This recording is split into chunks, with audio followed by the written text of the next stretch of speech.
Well, first of all, Digital Silk Road is a digital part of BRI. And if we are speaking about Digital Silk Road, we must speak about BRI as it is.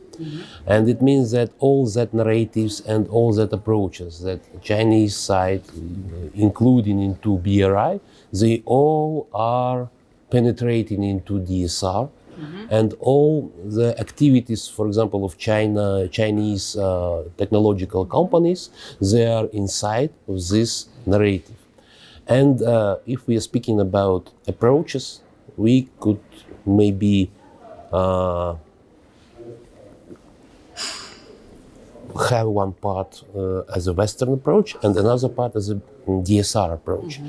I fully understand that not all Western companies are following, for example, Western approach, which is based on rule of law, which is based on the responsibility of privacy and personal data and so on. But actually, it is necessary for Western companies to be inside this approach because they have a very strict legislative framework. For example, for EU companies, for American companies, they have some laws about the privacy, about the security of personal data, about surveillance and so on and so on. And they have to be inside this framework. As for Chinese companies, they have something like, for example, European GDPR. It calls PILF,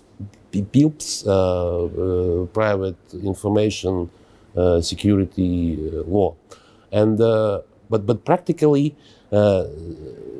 they are inside their own paradigm because the Communist Party of China and Chinese government, or maybe PLA, they may order to every single Chinese company, for example, to provide personal data for such a group of people or maybe one people. And after it means that DSR approach is more on the framework of surveillance, censorship, and they put in the public security higher than personal data and privacy of people. And it means that all Chinese companies, they using this approach in their activities. It's not their own approach. For example, Huawei, I don't think that they wish to surveil people or to censor people's meanings and points of views and so on. But Chinese government and Chinese Communist Party, they may ask them to do this, and they can't say no.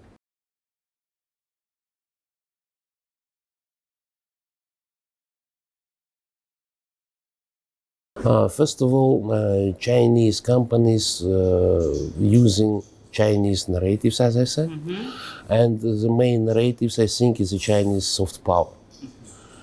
They make a very good conditions for business.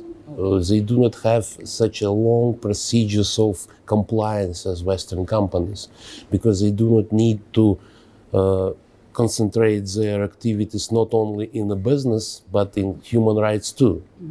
Chinese companies do not need to do this, first of all. Second, it's a corrupt thing, because these very, very soft conditions, for example, very easy to get loans from Chinese side. It is very easy to make agreements with Chinese companies to collaborate together with, for example, Kazakhstani state-owned companies, not only in digital sphere, in other spheres too.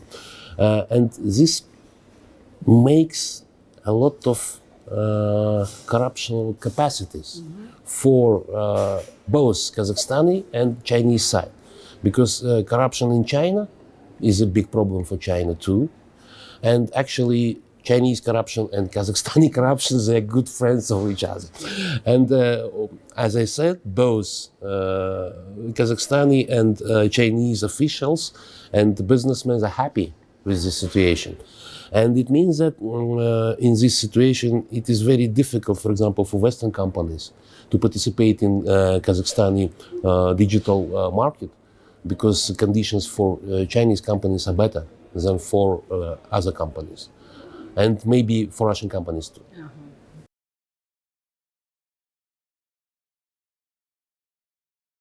First of all, we must understand that Chinese GDP is about $18 trillion.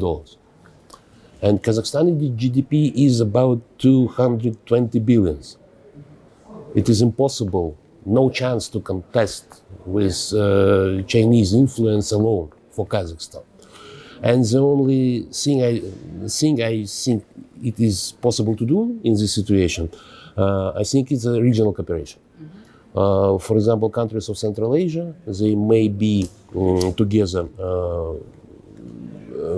First of all, they must put these narratives into their foreign policies to make some regional, maybe unions in IT sphere, try to make some infrastructure, digital infrastructure projects together, Kazakhstan, Uzbekistan, Kyrgyzstan, and other countries, Tajikistan.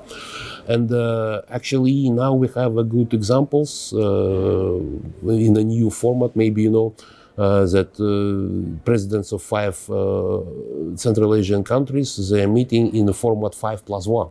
For example, with Mr. Xi Jinping in China, and after it with Mr. Biden in United States, and maybe a week ago with Mr. Scholz in Germany, 5+1. And this is maybe give us a hope that this format of Central Asian regional cooperation will work. But unfortunately, Central Asian countries, they are authoritarian countries. Unfortunately, they are not very much close to democratic standards. And practically speaking, it means that they will have some independence, but it will not be very profitable for democracy development. And it will not be very profitable, for example, for civil society in our countries. And practically speaking, this question is open, and I do not know the answer for this.